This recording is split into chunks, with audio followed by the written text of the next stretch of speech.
Bonsoir à toutes et à tous, merci de nous rejoindre dans cette nouvelle édition du Viva événement. Voici les principaux titres. Irraisonnablement pian, je cale Adzaresimp, mais avant l'officialisation de la décision, le chef de l'État abroge le président de la Haute Cour constitutionnelle et nomme Jean-Éric Rakoutorsou-Momba. Alerte à la bombe dans la capitale depuis hier, Sormaswanj et Antsakaviru a été ce jour les cibles appelées le quartier d'Issouchière.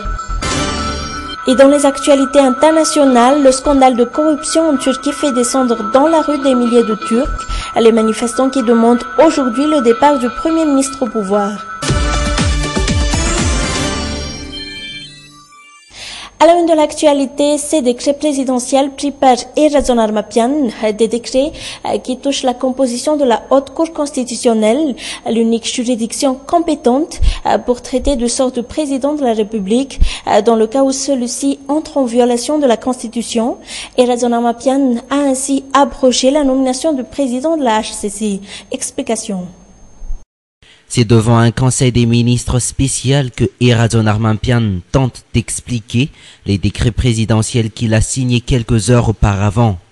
3 décrets concernant la Haute Cour constitutionnelle. Le premier constatant l'expiration du mandat des membres de cette institution. Le second portant nomination de 3 nouveaux membres au titre de la présidence de la République, dont Jean-Éric Rakoutorsou, Yvonne Raharsan et Faralis Ravawarsou.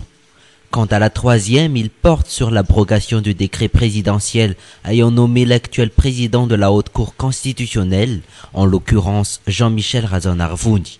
Devant les membres du gouvernement, Irraisonnablement pian soutient sa décision par le respect de l'état de droit, une décision hâtive pour bon nombre d'observateurs qui la considèrent comme étant une manœuvre présidentielle pour échapper à l'effet d'une éventuelle volonté de passer outre l'application de l'article 54 de la Constitution.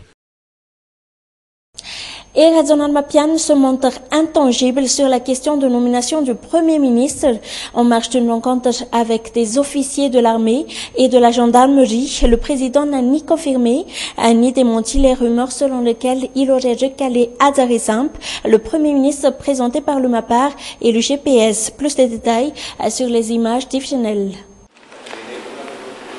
Après une semaine de débats politico-juridiques sur la présentation et la nomination du Premier ministre, c'est devant ces officiers de l'armée et de la gendarmerie qu'il a convoqué au palais d'Iavlou que Irraisonnablement pian a choisi de s'exprimer.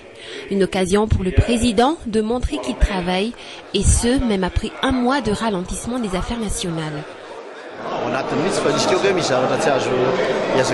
Nous sommes en train de travailler là-dessus. Il y a des choses sur lesquelles on ne peut pas se précipiter. Le président se penche sur ces points actuellement.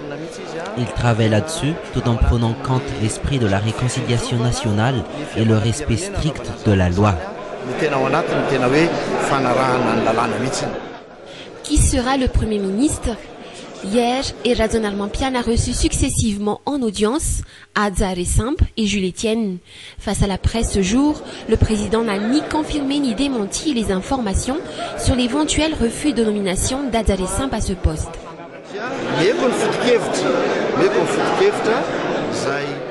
Je leur ai expliqué les principes sur lesquels le Premier ministre sera nommé. Je leur ai également expliqué les principes qui nous guideront dans la gestion du pays, sans oublier ce qui est stipulé par la loi. La loi fondamentale n'est autre que la Constitution et personne ne pourra l'écarter. L'application de la Constitution doit prendre en compte la stabilité, celle du pouvoir qu'on doit mettre en place.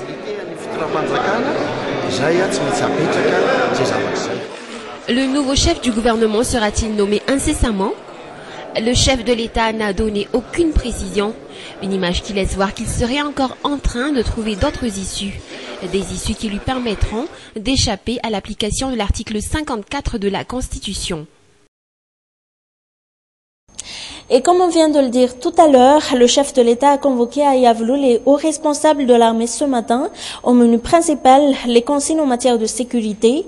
Et Irraisonnablement pian qui tente ainsi de faire un clin d'œil à l'armée pour faire face à la crise institutionnelle que déclenchera ce problème sur la nomination du Premier ministre. Terrorisme moral ou intention de nuire, une double alerte à la bombe crée la panique dans le centre-ville et ses environs. Tôt dans la matinée, les habitants de Souav-Massouange ont été secoués par la découverte d'un carton suspect. Quelques heures plus tard, vers 11 heures, ceux d'Antsakavir paniquent à la découverte d'une sacoche encore suspecte. Alertés, les éléments de force de l'ordre se sont mobilisés et ont pu maîtriser la situation. Écoutez le récit d'Ari Seriel sur les images de Nzara Ndiansou. À gauche, une boîte suspecte retrouvée du côté de Souav-Massouange vers 5 heures du matin. À droite, un sac suspect découvert quelques heures après, mais cette fois-ci à Antsakavir. Souav-Massouange vers 9h30 du matin. Sur les lieux, les forces de l'ordre, sans tarder, ils provoquent une détonation. Emballé dans du carton, cet explosif ressemblait aux précédents qui ont été découverts quelques jours auparavant. Le dispositif était entouré de fils de toutes sortes, d'une batterie avec un circuit imprimé cette fois. Les éléments retrouvaient également un message rempli d'insultes adressées aux forces de l'ordre. Il n'y avait aucune substance explosive parmi les constituants de cette soi-disant bombe. Il n'y avait pas eu trop de risques. Ce que vous venez d'entendre comme explosion tout à l'heure, ce n'était pas l'engin en question, mais les accessoires que nous avons utilisés. Antsakavir, 11 heures. Un sac suspect est retrouvé. Les forces de l'ordre ont procédé à la fouille. À la grande surprise de tous, des effets vestimentaires y ont été retrouvés. Le message à faire passer est ceci. La meilleure des choses à faire est de protéger les vies et les biens, mais également de prévenir. Ainsi, il est conseillé de toujours signaler les forces de l'ordre. Nous, au sein de l'état-major mixte opérationnel d'Analamang, nous sommes toujours là pour intervenir rapidement. Il ne faut pas négliger les découvertes suspectes, nous sommes là pour ça. Jusque-là, la peur a fait place à la psychose au sein de la société. Mauvaise plaisanterie ou acte terroriste, en l'espace de 2 jours, 4 bombes ont semé la panique dans la capitale. 20 ou 30 ans au service de l'administration, un honneur pour nos fonctionnaires, et c'est bien le cas pour ces gendarmes qui partent en retraite. Ils sont 18 et le commandement de la gendarmerie les a remerciés. Quelle vie après la retraite pour nos gendarmes? Quel sentiment en ce jour de départ? Anne Mugiel et Yves Chanel les ont rencontrés. À l'époque, à peine âgé de 25 ans, Samuel Charles se souvient comme si c'était hier ses premiers pas dans la gendarmerie nationale. Parmi les moments forts qu'il a vécu, sa mission à Fianarantsoa, où il devait assurer la poursuite des Daalu. J'avais 25 ans quand j'étais entré dans le corps de la gendarmerie nationale. Je me souviens bien de ma mission à Fianarantsoa, où j'étais censé faire partie de l'équipe qui allait réaliser une poursuite contre des Daalu. J'avais eu peur, mais une fois là-bas, tout s'est quand même bien passé. 30 années passées au service de la gendarmerie nationale, dans le respect de la fraternité et de la convivialité. Nous avons vécu en toute fraternité ici au camp. J'étais en service pendant 30 ans et un mois.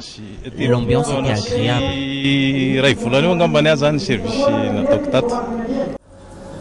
Mis à part cette ambiance, c'est surtout le sport qui va manquer à ces gendarmes retraités.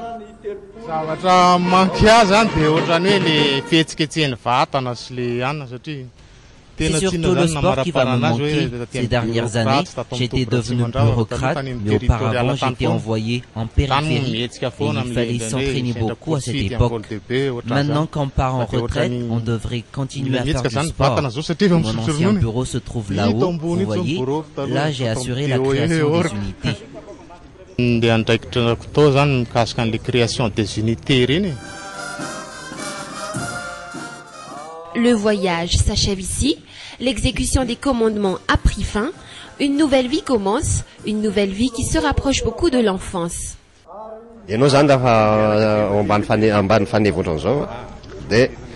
Auparavant, nous étions sous commandement. Maintenant, nous sommes, je dirais, libres de notre temps. Comme à l'époque où nous étions encore jeunes, avant notre entrée dans la gendarmerie nationale. Pendant 20 ans, j'étais en service ici, au sein de la brigade spéciale. J'étais enquêteur.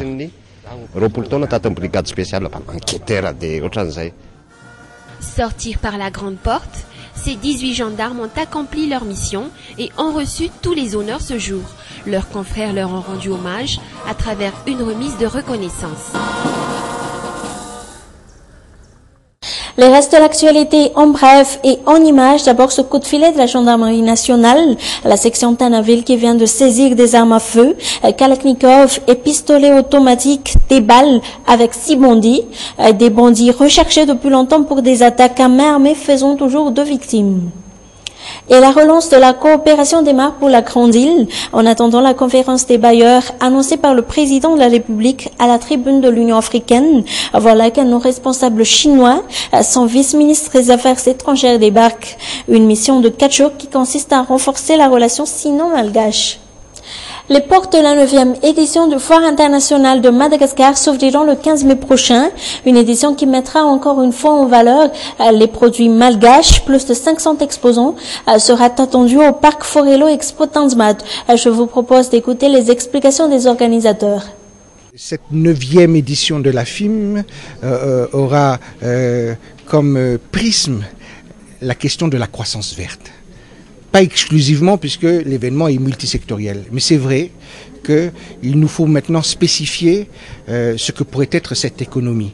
Et nous avons identifié à Madagascar un véritable levier de croissance qui est sa richesse naturelle. Nous espérons que dans ce travail de titan qui est de redresser le pays et de permettre à chaque citoyen malgache de mieux vivre, que nous serons aidés par les pouvoirs publics.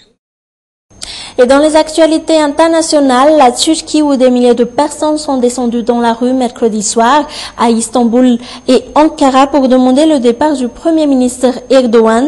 Il est mis en cause pour corruption dans un deuxième enregistrement diffusé par Internet. Un reportage de France 24. Tayyip Erdogan, le voleur, scandent ces manifestants. Ils sont descendus par milliers dans les rues d'Istanbul pour dénoncer la corruption au sein du pouvoir et exiger la démission du Premier ministre.